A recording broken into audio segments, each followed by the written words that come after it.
Bonjour à tous et bonjour à toutes, bienvenue aujourd'hui dans ce temps. La grâce et la paix nous sont données de la part de Dieu notre Père et de Jésus-Christ notre Sauveur. C'est le Seigneur qui nous appelle, c'est le Seigneur qui nous rassemble et c'est le Seigneur qui nous unit. Et nous croyons qu'il est présent parmi nous et c'est le sens de ce culte aujourd'hui. Amen.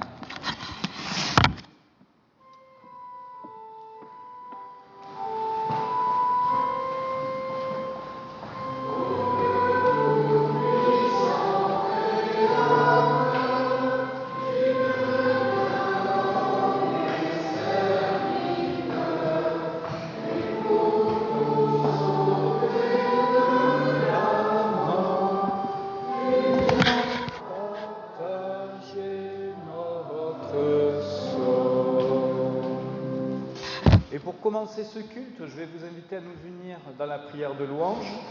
Et aujourd'hui, c'est au travers du psaume 92 que nous écouterons cette prière. Et c'est Kevin qui va nous guider dans cette prière.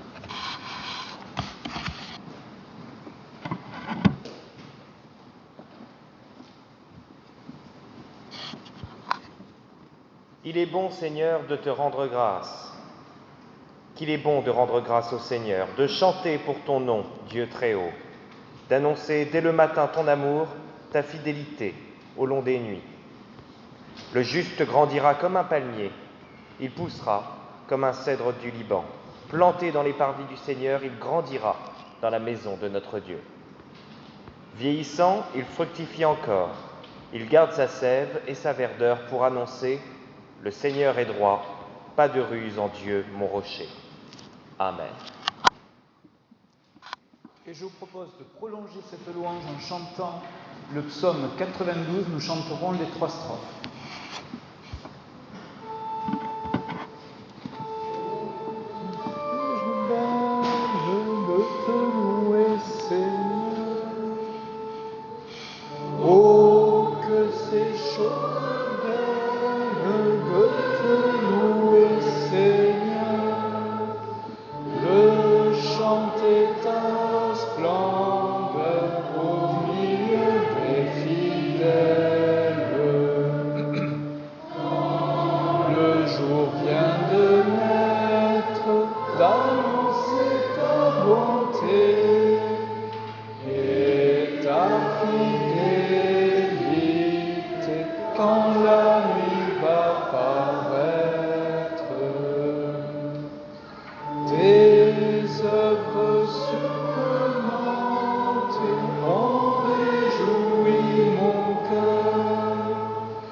Je vous invite à vous asseoir.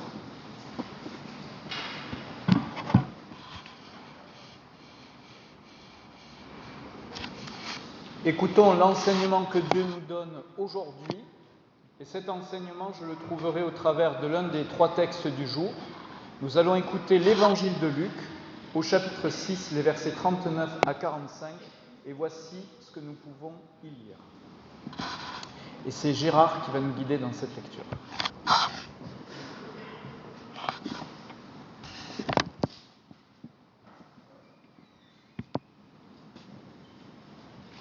En ce temps-là, Jésus disait à ses disciples en parabole, « Un aveugle peut-il guider un autre aveugle?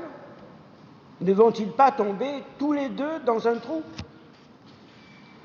Le disciple n'est pas au-dessus du maître, mais une fois bien formé, chacun sera comme son maître. Qu'as-tu à regarder la paille dans l'œil de ton frère, alors que la poutre qui est dans ton œil à toi, tu ne la remarques pas? Comment peux-tu dire à ton frère, « Frère, laisse-moi enlever la paille qui est dans ton œil », alors que toi-même ne vois pas la poutre qui est dans le tien? Hypocrite, enlève d'abord la poutre de ton œil, alors tu verras clair pour enlever la paille qui est dans l'œil de ton frère.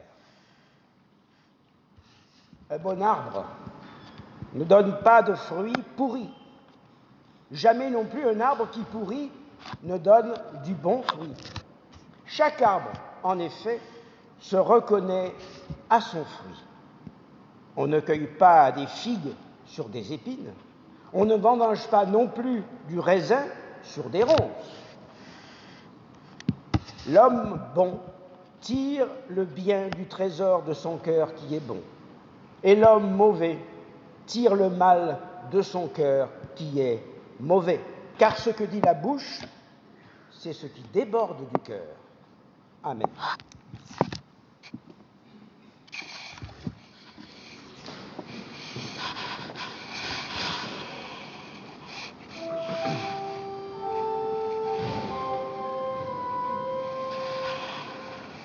Ta volonté, Seigneur mon Dieu, deviendra ma sagesse. Fais-moi vouloir ce que tu veux pour vivre ta promesse. Je chercherai ta volonté, si ton regard m'éclaire, je verrai Dieu de vérité, l'ombre de ton mystère.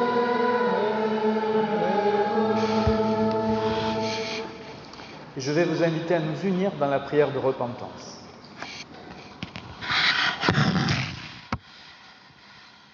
Alors on pourrait se demander, je fais une petite digression, mais on pourrait se demander pourquoi on a gardé une telle prière dans notre liturgie.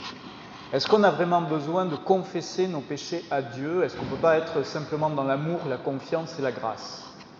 Eh bien, la repentance a aussi une autre fonction, c'est aussi de temps en temps d'essayer de faire de la lumière en nous et de regarder vraiment honnêtement ce qui se passe en chacun d'entre nous. C'est pourquoi cette prière est fondamentale. Et je vous invite donc à nous unir dans cette prière. Aujourd'hui, Dieu d'amour, nous regardons vers toi. Tu nous as donné le pain de chaque jour, tu nous as réjouis par ta création et tu nous as assurés de ton amour par ton Fils. Et pourtant, nous ne t'avons pas dit notre reconnaissance. Pardonne-nous. Tu nous as fait entendre des nouvelles de toute la terre. Tu as mis devant nos yeux la souffrance de nos frères et de nos sœurs. Mais souvent, nous lui sommes restés insensibles. Pardonne-nous. Tu nous as accompagnés dans notre chemin quotidien, mais devant les soucis, nous-mêmes, nous demeurons incapables d'accompagner notre prochain. Et devant la tâche que tu nous indiquais, nous n'avons pas réussi à t'obéir. Pardonne-nous. Ô notre Dieu, nous croyons qu'avec ton amour et ta présence, tout cela peut changer. Aussi, nous t'en prions, Père, accorde-nous des cœurs reconnaissants, attentifs et disponibles à ton service. Amen. Vous pouvez vous asseoir, hein. Je vois au fond que vous hésitez, je vous en prie, asseyez-vous.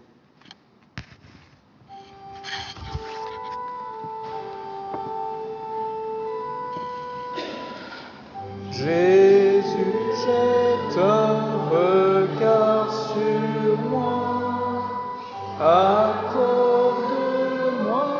la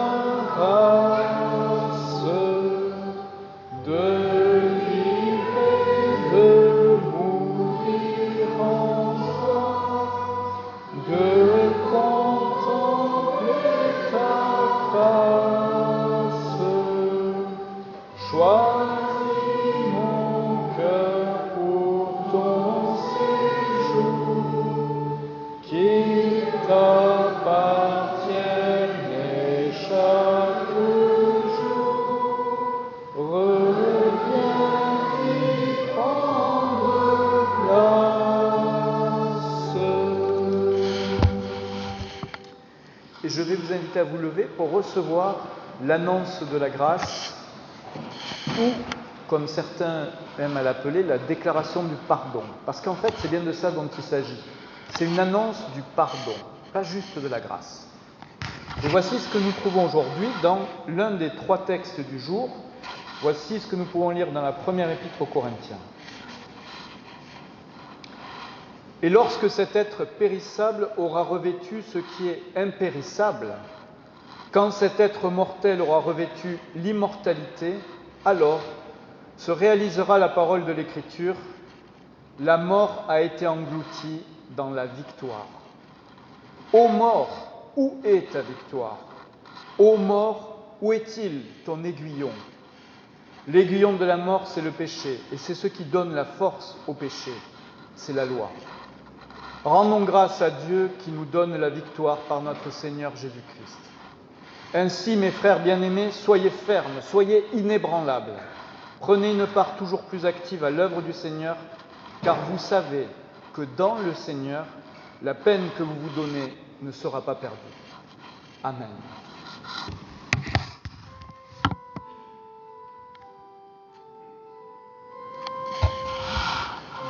Louange à Dieu qui nous fait don de son amour, de son pardon, par le Sauveur qui nous aimait, des temps nouveaux ont commencé.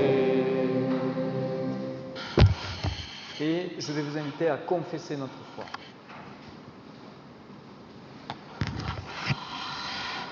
Nous croyons en Jésus-Christ, le Fils unique de Dieu, qui s'est fait homme afin que nous ayons le pardon, la joie et le salut.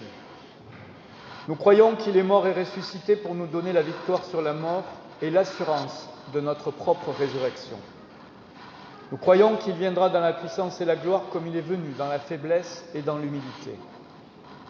Par lui, nous croyons en Dieu notre Père, qui nous a créés en tant que ses enfants. Nous croyons qu'il nous aime comme il aime Jésus-Christ. Nous croyons qu'en l'Esprit Saint qui agit en notre esprit, nous sommes tous des enfants de Dieu. Nous croyons que cet esprit guide l'Église et qu'il révèle la gloire de Jésus. Nous croyons notre Église universelle, visible et invisible, pécheresse et pardonnée. Nous croyons que nous sommes tous liés à Dieu et que le royaume de Dieu est notre commune espérance. Amen.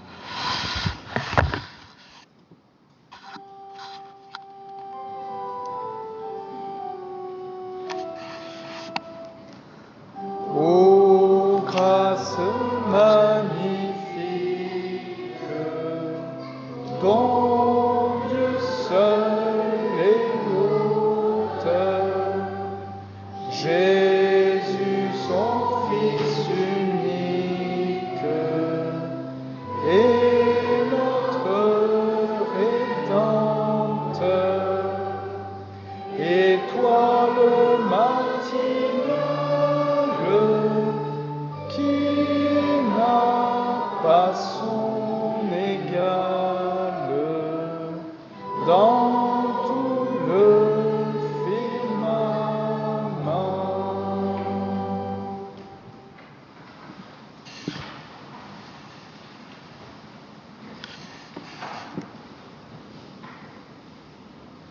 Avant d'écouter le texte que j'ai choisi de partager avec vous, aujourd'hui, je vais vous inviter à la prière. Notre Dieu, notre Père, nous t'en prions, au moment où nous allons entendre ces textes, rappelle-nous leur aspect fondateur et rappelle-nous surtout l'urgence de les remettre en application au sein de notre vie, au sein de notre quotidien. Amen. Alors, je vais demander à Pierre de bien vouloir nous guider dans cette lecture. Et vous voyez, à Provence, on a tellement bien formé les gens que le lecteur lit mieux que moi et que les prédicateurs prêchent mieux que moi. Vous voyez ? Merci Pierre de bien vouloir nous guider dans la lecture.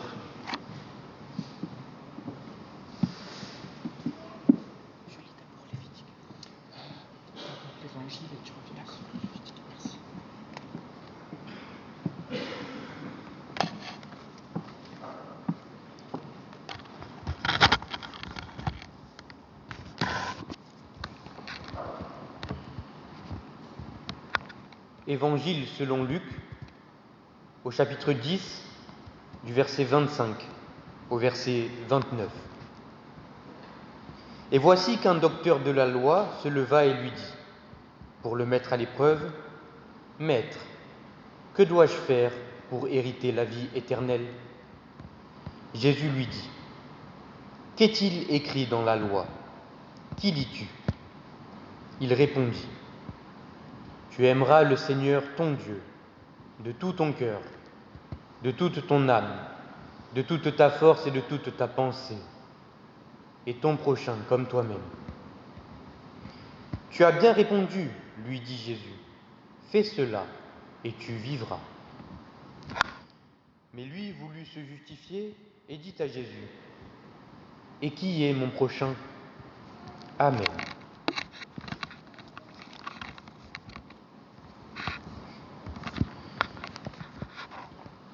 Lévitique, chapitre 19, du verset 13 au verset 18. Tu n'opprimeras pas ton prochain et tu ne déroberas pas.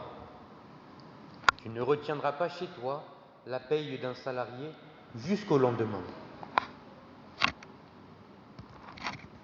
Tu ne maudiras pas un sourd et tu ne mettras devant un aveugle rien qui puisse le faire trébucher. Mais tu auras la crainte de ton Dieu. Je suis l'Éternel. Vous ne commettrez pas d'injustice dans les jugements. Tu n'auras pas égard à la personne du pauvre et tu n'auras pas de considération pour la personne du grand, mais tu jugeras ton compatriote selon la justice. Tu n'iras pas calomnier ceux de ton peuple. Tu ne réclameras pas injustement la mort de ton prochain. Je suis l'Éternel. Tu ne haïras pas ton frère dans ton cœur.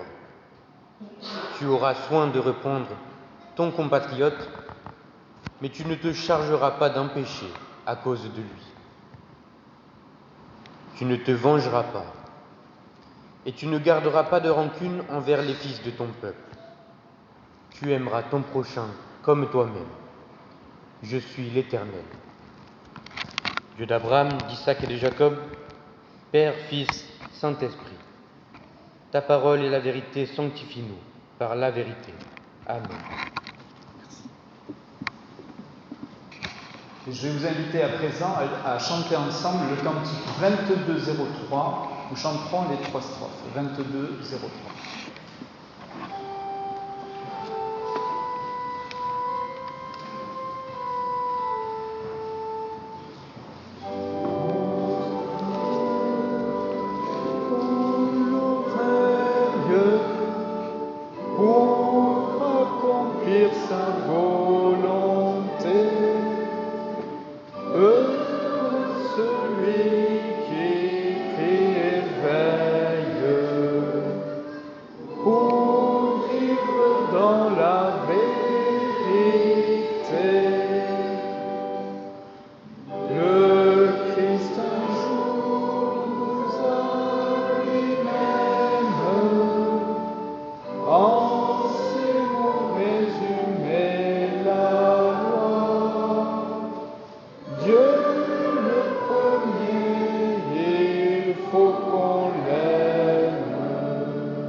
Alors, est-ce que vous m'entendez bien? Ça va? Ok. On va jouer un petit jeu pour commencer cette prédication. Je vais vous citer une... Bon, c'est pas un jeu formidable, hein, excusez-moi. Je vais vous citer une citation d'un auteur et vous allez devoir essayer de trouver qui a écrit cette citation. Alors bien sûr, vous ne pouvez pas me répondre avant d'avoir écouté la citation. Hein. On commence. L'une des soi-disant exigences idéales de la société civilisée dit « Tu aimeras ton prochain comme toi-même ». Pourquoi une prescription si pompeuse si sa mise en œuvre ne peut être recommandée comme raisonnable ? Alors, est-ce que vous avez une petite idée de qui a pu écrire cela ?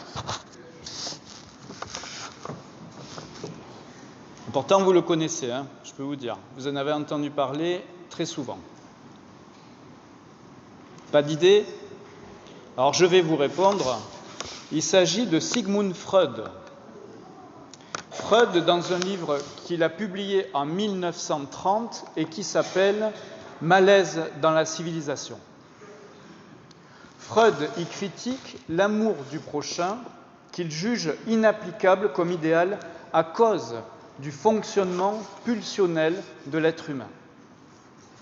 Et c'est vrai que, quoi qu'on puisse penser de Freud, c'est vrai que nous devons bien avouer que ce commandement de l'amour du prochain ne va pas de soi. Sinon, aurait-il été besoin d'un tel nombre d'exemples, de paraboles dans la Bible pour essayer de nous expliquer ce commandement ? Car avant, à l'instar de Freud, de nous horrifier de cet idéal, il faut nous assurer que nous avons bien saisi de quoi il s'agit. C'est-à-dire que nous soyons sûrs d'avoir bien compris qu'est-ce que ça veut dire d'aimer son prochain comme soi-même. Car après tout, lorsqu'il est question d'aimer son prochain comme soi-même, tous les termes de cette affirmation pourraient être questionnés. D'abord, qu'est-ce que ça veut dire qu'aimer ? Qu'est-ce que c'est qu'aimer ? Parle-t-on d'un sentiment amoureux, d'une amitié, ou bien est-ce que nous parlons de ce que la Bible nomme obscurément l'agapé ? Qu'est-ce que ça veut dire d'aimer concrètement ? Ensuite, pour reprendre les mots de ce docteur de la loi que nous avons entendu, qui est mon prochain ? Qui est mon prochain ? Est-ce que c'est le plus proche, comme l'étymologie semble le laisser supposer ? Est-ce que c'est au contraire l'étranger ? Est-ce que c'est le plus lointain ? Est-ce que c'est mon ennemi ? Qui est mon prochain ? Et enfin, dernière question, et non pas des moindres, qu'est-ce que ça veut dire d'aimer quelqu'un comme soi-même ? Qu'est-ce que ça veut dire ? Et déjà, est-ce que nous sommes nous-mêmes capables de nous aimer comme nous-mêmes ? Vous le voyez, c'est difficile à comprendre. Alors, en ce qui concerne son application, je n'en parle même pas. Dans un monde où désormais même les guerres et même les désastres humanitaires s'envisagent par l'unique prisme de l'économie, c'est-à-dire sur le mode du donnant-donnant ou sur la loi du plus fort, eh bien, comment envisager encore sérieusement cette parole aujourd'hui ? Tu aimeras ton prochain comme toi-même. N'est-elle pas désormais obsolète à notre époque, dans le monde dans lequel nous vivons ? Le christianisme ne devrait-il pas concentrer son effort ailleurs pour être un peu plus en accord avec son temps ? Devrions-nous renoncer à la gratuité de l'agapé ? Alors, pour répondre à ces questions, ou au moins essayer d'y répondre, je vais vous proposer de relire une partie du Lévitique 19. Et si vous ne l'avez pas lu, je vous invite à le lire. Alors, bien sûr que c'est un texte qui peut se révéler très ennuyeux, mais il y a énormément de versets qui sont fondamentaux dans ce passage. Parce que, vous l'avez entendu, c'est l'origine de notre « tu aimeras ton prochain comme toi-même ». C'est de là que ça vient. Et en plus, ce texte en développe le sens. Et c'est ce que je vous propose de méditer ensemble aujourd'hui. On pourrait dire que les versets que je vous ai lus, les 13 à 18, peuvent se diviser en 3 grandes sections logiques. La première partie, c'est la section qui va de 13 à 14 et qui décrivent des personnes, si vous avez été attentifs, qui sont toutes et tous en situation de faiblesse. Celui qui subit la violence, le salarié, le sourd, l'aveugle. Ces quelques lignes présentent plusieurs formes de violence face à des gens qui ne peuvent pas s'en défendre. Le fort qui tente de voler de force à celui qui est plus faible que lui, le salarié à qui le patron veut retenir son salaire et qui exerce sur lui une violence économique, les personnes handicapées qui ne peuvent pas se défendre des éventuels abus qu'elles pourraient subir. Ce qui est décrit ici, c'est tout simplement l'abus face à la faiblesse d'autrui. La Bible nous interdit d'abuser de la faiblesse de quiconque pour nos propres intérêts. Voici la première vérité qui est édictée dans ce texte. Voici comment commence l'amour, par le respect d'autrui. Avant d'essayer d'aimer réellement quelqu'un, il faut commencer par le respecter. Le respect de mon prochain et notamment de celui qui est en position d'infériorité vis-à-vis à moi. L'amour, c'est donc l'inverse de la loi du plus fort, c'est respecter le plus faible. C'est ça l'amour. Car toute forme d'amour, comme je vous l'ai dit, commence d'abord par le respect. Et il n'y a que le respect qui peut créer une sorte, pas d'égalité, mais de nivellement entre les personnes. Je peux commencer à considérer que quelqu'un est mon prochain si je le respecte. La seconde partie va du verset 15 à 16 et traite d'une approche beaucoup plus juridique. Ça a de quoi nous étonner, puisque quand on pense à l'amour, on ne pense pas forcément, nous, à la loi. Il est ici question de jugement et d'équité. S'il est assez simple de comprendre ce qu'entend l'auteur du livre lorsqu'il parle d'équité dans les jugements, il est moins aisé de saisir ce que signifie la phrase énigmatique que Pierre a lue et qui, dans sa Bible, signifie, si je me rappelle bien, tu ne feras rien qui puisse répandre le sang de ton prochain. Alors, on reviendra sur cette phrase parce qu'elle est complètement mal traduite dans notre Bible. Mais voyons d'abord les choses dans l'ordre chronologique. Juger avec justice. Ici, c'est juger sans aucun favoritisme, avec une totale impartialité. C'est ça, juger avec justice. Je n'avantagerai pas le riche parce qu'il est riche, pour ce qu'il pourrait m'apporter ou par crainte de sa puissance. Non, tout fortuné qu'il est, il sera traité de la même façon que n'importe qui. Ce qui est plus étonnant pour nous, c'est que la Bible va plus loin. Elle interdit de favoriser aussi le pauvre. Ah, ça c'est étonnant parce que toute notre culture et notre société est basée sur l'idée qu'il y a des circonstances atténuantes et que la pauvreté est une de ces circonstances. Eh bien, la Bible nous dit qu'il est interdit de favoriser le pauvre parce qu'il est pauvre. Lui aussi devra être traité de façon impartiale et avec équité. Ce qui nous rappelle au passage qu'il ne suffit pas d'être pauvre pour être honnête ou pour être une bonne personne. Ce que nous confondons de temps à autre. Il est ensuite parlé de calomnie. J'attire votre attention ici pour préciser que la calomnie, ce n'est pas juste une insulte. Quand je calomnie quelqu'un, je ne me contente pas de l'insulter. Une calomnie, c'est affirmer quelque chose de diffamant sur quelqu'un, ok, mais qui est faux. C'est ça la calomnie. J'insulte quelqu'un en prétendant quelque chose qui n'est pas vrai sur lui. Je mens donc. Je ne suis donc pas honnête vis-à-vis de cette personne. Je dis un mensonge dont je sais qu'il est faux et qu'il va peut-être ruiner la vie ou la carrière d'une personne. Enfin, vient la fameuse idée de se tenir. Alors, le texte hébreu dit littéralement « Tu ne te tiendras pas debout sur le sang de ton frère », ce qu'on a traduit par « Tu ne feras rien qui puisse faire couler le sang de ton frère ». En fait, l'idée de ce texte, c'est de dire « Si quelqu'un est par terre et baigne dans son sang, tu ne vas pas rester debout à rien faire ». C'est l'idée de la non-assistance à personne en danger. C'est ça l'idée du texte. Il ne suffit pas d'être actif, il y a une forme de malhonnêteté dans la passivité. Vous voyez, c'est ça. En fait, Le mal, ce n'est pas que lorsque nous faisons quelque chose, c'est aussi lorsque nous ne faisons rien. C'est aussi un péché de ne rien faire, parfois dans certaines situations. Toute cette partie traite donc de la justice, de l'honnêteté, de l'équité et de la responsabilité. Aimer mon prochain, c'est donc être juste avec lui, honnête et équitable. Vient enfin la dernière partie qui, elle, va traiter beaucoup plus des sentiments que nous pouvons éprouver envers notre prochain. D'après Freud, je le recite et puis après c'est fini, on n'en parle plus, on l'oubliera. D'après Freud, plus quelqu'un est éloigné de moi, plus il risque de provoquer mon antipathie, voire mon animosité.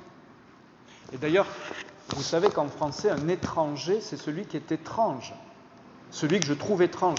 Et trouver étrange quelqu'un, c'est jamais très bon signe. Contrairement à ce que ce psychiatre pensait, la Bible avait déjà envisagé cette possibilité de façon très pragmatique, et c'est pourquoi elle affirme qu'il est interdit de haïr son frère dans son cœur. C'est interdit.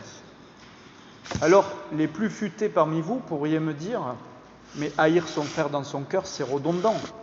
On haït toujours son frère dans son cœur. Où voulez-vous le haïr ailleurs que dans notre cœur ? Ce que veut dire la Bible, c'est qu'on peut haïr les gens de deux façons différentes. Ou on les haït en face, en leur disant ou en leur signifiant, ou bien on les haït secrètement, quand ils ne sont pas là, quand ils ne peuvent pas nous voir, quand ils ne peuvent pas nous entendre. La haine, j'aimerais le rappeler, n'est pas une émotion, c'est un sentiment. Ce n'est pas juste de la colère que nous ressentons et qui passe. La haine, c'est un sentiment que nous devons accepter de laisser s'installer en nous pour qu'il puisse avoir du pouvoir sur nous. Et donc en cela, il y a une différence entre une émotion que nous ne pouvons pas faire autrement que ressentir. Si vous êtes en colère, vous pouvez faire tout ce que vous voulez. La colère, vous allez la ressentir, mais elle va passer. Le sentiment, vous devez donner une adhésion intellectuelle pour qu'il puisse s'installer. C'est-à-dire qu'en gros, pour haïr quelqu'un, il faut que vous acceptiez de l'haïr. Sinon, ça ne marche pas. Et c'est pourquoi, si nous ne pouvons pas contrôler ce que nous ressentons, en tout cas pas tout le temps, en tout cas moi j'en suis incapable, nous pouvons au moins nous interdire de nous laisser aller à certains sentiments. Et la haine est un sentiment qui, pour tout chrétien, est formellement interdit. Il nous est ensuite dit que nous devons reprendre notre prochain lorsqu'il pêche. Parce qu'aimer quelqu'un, ce n'est pas juste être gentil avec lui, c'est aussi lui signifier quand est-ce qu'il est à côté de la plaque. Mais pour autant, nous ne nous chargeons pas d'un péché à cause de lui. Et c'est la limite du truc. Je vais aimer quelqu'un jusqu'au moment où cet amour pour lui va me détruire moi-même. Et ça, ce n'est pas autorisé par la Bible. Je ne me charge pas d'un péché à cause de quelqu'un que j'aime. Je ne dois pas donc aller jusqu'à me détruire. Il y a une limite dans l'amour. Il est interdit de se venger, ni de garder la moindre rancœur, le moindre ressentiment à l'égard de mon frère. Je vous l'ai déjà expliqué dans d'autres prédications, parce que pour moi c'est important. Se venger, c'est une action. C'est facile de savoir quand est-ce que vous vengez ou pas. Votre patron vous a viré, vous lui crevez les 4 pneus de la voiture, vous êtes vengé. Bon. Donc c'est facile de savoir si vous êtes vengé ou pas. Si vous n'avez rien fait, vous ne vous êtes pas vengé. Par contre, savoir si vous éprouvez de la rancœur ou pas, c'est plus compliqué. Parce que par définition, la rancœur n'est pas une action, c'est quelque chose précisément que vous n'allez pas faire, mais que vous allez garder à l'intérieur de vous et qui va ruminer et qui va modifier vos relations avec autrui. Et le problème de la rancœur, c'est que ça va vous mener à vous venger sans même vous en rendre compte. Et c'est ça le problème. Dans des actions dont vous pensez qu'elles sont innocentes, non, elles ne sont pas innocentes, vous êtes en train de vous venger. Ainsi donc, la Bible ne nous demande pas juste d'être attentif à nos actions, mais d'être très attentif à ce qu'il se passe au fond de nous. Voilà, il ne s'agit pas d'être parfait, il s'agit d'essayer. Voici donc les 3 parties qui expliquent de façon très concrète, et j'insiste sur le fait que c'est concret. Vous avez vu tous ces exemples, c'est concret. On peut tous essayer de les mettre en application. Voici ce qu'est aimer. C'est respecter, c'est être juste et c'est ne pas se venger. Voilà ce que c'est qu'aimer. Mais ça ne suffit pas. Il faut aller un peu plus loin que ça. Cela répond à la question de comment aimer, mais pas qui aimer. Et je reviens sur la question de qui est mon prochain, dont traite le premier texte que nous avons entendu. Le mot prochain signifie en hébreu celui qui est proche, celui qui est mon ami, celui qui est mon compagnon, celui que j'apprécie, celui que j'aime par définition. Mais il signifie aussi exactement l'opposé. C'est aussi l'étranger, celui que je ne connais pas, et c'est même mon ennemi. Tout ça, en hébreu, c'est mon prochain. Ainsi donc, mon prochain est potentiellement toute personne que Dieu va mettre sur ma route. Voilà qui est mon prochain. Et c'est bien le but de la parabole du bon samaritain de nous faire comprendre cela et de nous le démontrer. C'est cet universalisme de l'amour qui est compliqué dans le christianisme. Parce que si mon prochain, c'est juste par exemple mon frère chrétien, ça va, ça limite, surtout actuellement. Mais si mon prochain, c'est n'importe qui, comment je peux aimer n'importe qui ? Pour répondre à cette dernière question, il faut résoudre le dernier problème. Tiens, une autre question, parce que j'aime bien vous poser des questions de beau matin, j'ai rien d'autre à faire. Le dernier problème, c'est le titre d'une nouvelle de qui ?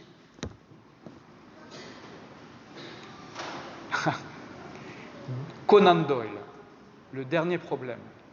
Conan Doyle, vous savez, c'est pour moi le plus grand auteur qui ait jamais existé sur cette planète. Parce qu'il a créé le plus formidable détective de toute l'histoire de l'humanité, Sherlock Holmes. Et dans cette aventure, on découvre l'existence de l'ennemi juré de Sherlock Holmes, qui est, voilà, le professeur Moriarty. Et comment, dans un combat épique au bord d'une chute d'eau, il va parvenir à triompher de lui. C'est la même chose pour nous. Le dernier problème est peut-être ce qui va nous permettre de triompher de notre pire ennemi, à savoir nous-mêmes. Comment donc réussir à aimer son prochain comme soi-même ? Voilà un grand défi, surtout si l'on a peu d'estime pour soi ou pour son prochain. Mais le texte biblique en hébreu ne dit pas exactement cela. C'est nous qui l'avons traduit comme ça. Le texte ne dit pas « tu aimeras ton prochain comme toi-même », il dit juste « tu aimeras ton prochain comme toi ». C'est tout. Il s'arrête là. Et nous avons déduit « comme toi », ça veut dire « comme toi-même ». Mais ce n'est pas ce qui est écrit dans le texte hébreu. Alors c'est vrai, c'est une interprétation possible du texte « tu aimeras ton prochain comme toi-même ». Sous-entendu, comme toi, tu t'aimes. Donc avec la même force, mais aussi avec le même respect pour toi-même. Tu ne laisseras pas cet amour te faire croire que l'autre est plus important que toi. Combien de fois j'ai lu cette absurdité dans des livres chrétiens qui disaient « vous devez considérer l'autre comme plus important que vous ». Non. Non, vous devez le considérer comme au moins aussi important que vous-même. Pas plus important. Parce que ce qui est faux, c'est qu'il ne peut pas y avoir de relation d'amour dans laquelle l'un des deux considère qu'il est moins important que l'autre. Ce n'est pas possible. C'est donc une possibilité de traduction, mais figurez-vous qu'il y a d'autres possibilités de traduction. Par exemple, en hébreu, le verbe être est toujours sous-entendu. Vous n'écrivez pas le verbe être en hébreu. Il n'apparaît jamais dans le texte. On pourrait donc traduire de la manière suivante : tu aimeras ton prochain, il est comme toi. Je répète, tu aimeras ton prochain, il est comme toi.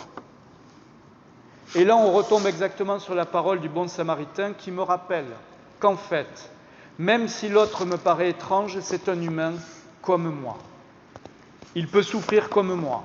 Il peut être heureux comme moi. Il peut saigner comme moi.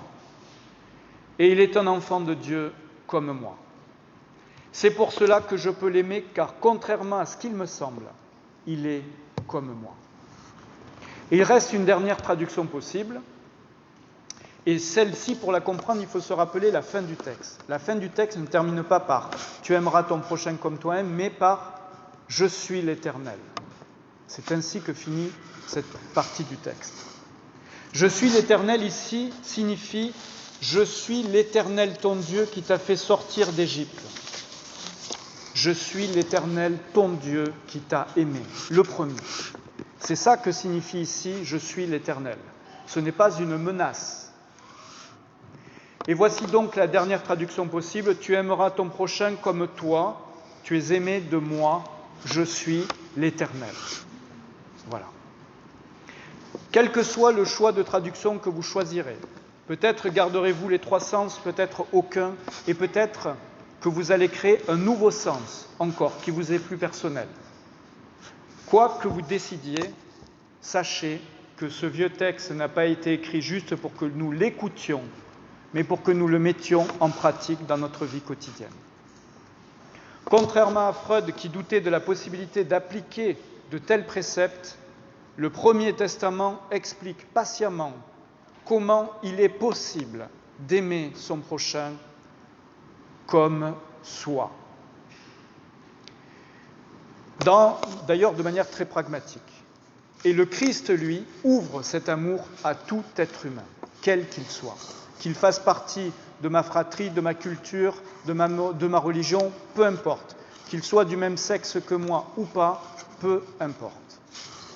La foi chrétienne, la foi protestante, c'est précisément la croyance dans le fait que oui, même si c'est dur, il est possible d'aimer son prochain comme soi. C'est tout le but de l'Évangile, c'est tout le but de l'enseignement de Jésus-Christ. Et encore aujourd'hui, je crois que c'est l'un des buts de notre vie, que d'apprendre à être capable de faire cela. Amen.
Je vais à présent vous inviter à chanter le cantique 4602. Nous chanterons les 3 strophes. Et pour ceux pour qui ça semble un peu compliqué de se repérer dans le cantique, c'est la page 714.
Il faut avoir sur mon chemin et la brûlure de tes larmes.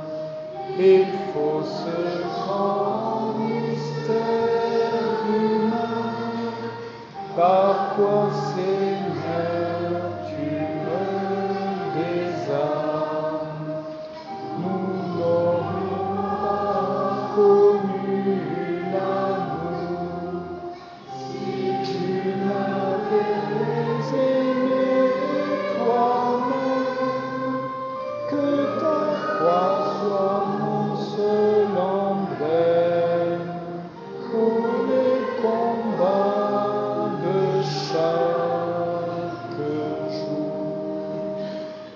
par toi qui n'es que charité,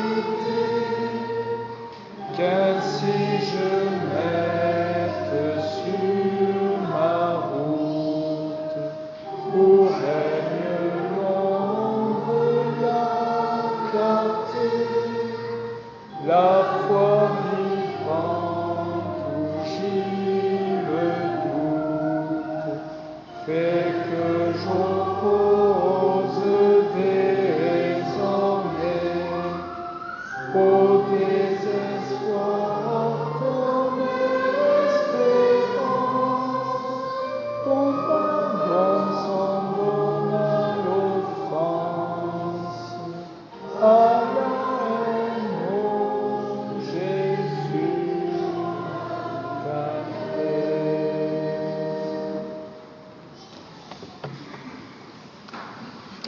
Je vais vous inviter à présent à partager ensemble un moment d'offrande. Rappelons-nous toujours cette parole de l'apôtre Paul qui nous invite à vivre ce moment de manière joyeuse, que notre don soit donc joyeux.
Notre Dieu, notre Père, nous t'en prions ce matin, accepte cette offrande. Elle est le symbole de notre travail sur cette terre et de notre gratitude pour toi. Amen.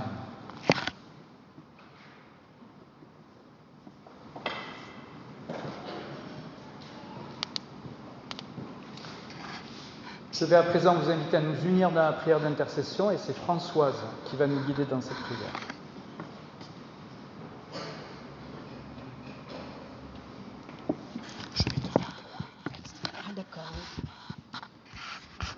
Seigneur, nous te prions pour celles et ceux qui ont faim. Fais-nous découvrir la joie du partage. Nous te prions pour les étrangers et les exilés. Aide-nous à les accueillir avec toutes leurs différences. Nous te prions pour les solitaires. Conduis-nous sur le chemin de leur souffrance. Nous te prions pour les méprisés et les détenus. Rappelle-nous qu'ils ont droit au respect. Nous te prions pour les malades, inspire-nous l'offrande d'une présence. Nous te prions pour celles et ceux qui exercent l'autorité dans le monde. Donne à chacun de nous d'assumer ses responsabilités. Nous te prions pour ton Église, apprends-lui à rester fidèle. Et tous ensemble, nous te disons la prière que ton Fils nous a appris. Notre Père, qui es aux cieux, que ton nom soit sanctifié, que ton règne vienne, que ta volonté soit faite sur la terre comme au ciel. Donne-nous aujourd'hui notre pain de ce jour. Pardonne-nous nos offenses, comme nous pardonnons aussi à ceux qui nous ont offensés. Et ne nous laisse pas succomber à la tentation, mais délivre-nous du mal, car c'est à toi qu'appartiennent le règne, la puissance et la gloire pour les siècles des siècles. Amen. Et je vais vous inviter à vous lever pour recevoir la bénédiction de la part de notre Dieu.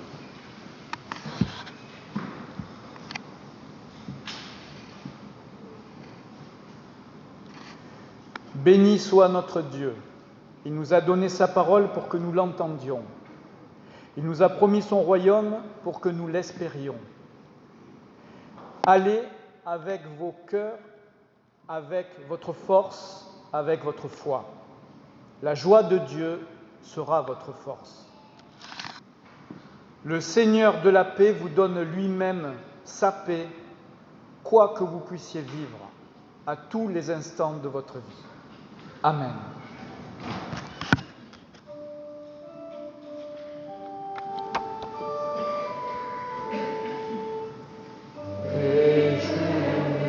Réjouissons-nous ensemble d'être ainsi à Dieu dans ce nouveau-né qui tremble, s'accomplit tout notre vœu.